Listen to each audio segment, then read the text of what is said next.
Okay, I am 55 years old. I have never posted a video to the internet in my life, which is why I can't get myself to look at the camera properly. But I'm doing it now because you know why? We need Joe Bob. We need Joe Bob back on the air. We need Joe Bob on Shudder TV. You can see behind me in the picture and on my shirt, I'm a fan of Joe Bob Briggs. I love Joe Bob Briggs. I have a collection of his newsletters, DVDs, books, all that fun stuff. One Saturday, I'm just flipping channels, and I find Monster Vision with Joe Bob Briggs, and I immediately found a friend. He just had such an admiration for the actors and the writers and the 3Bs. Joe Bob is probably the best drive-in exploitation movie critic ever. 30 years later, nothing has changed. Growing up with Joe Bob Briggs, just having him there every Friday and Saturday night to make things all right was just so important.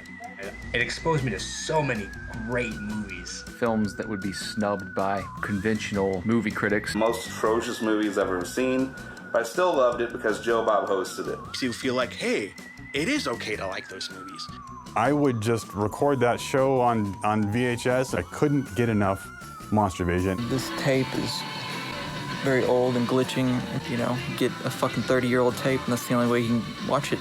And then I was terribly heartbroken when one day it just disappeared. He meant so much to me growing up, and he can mean something so much to a new generation of fans. There's 800 million channels. You're telling me somebody can't find 2 hours a week for Joe Bob Briggs?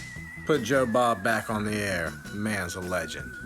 We want Joe Bob. We crave Joe Bob. Because as long as there's all of us drive-in mutants still around, the drive-in will never die.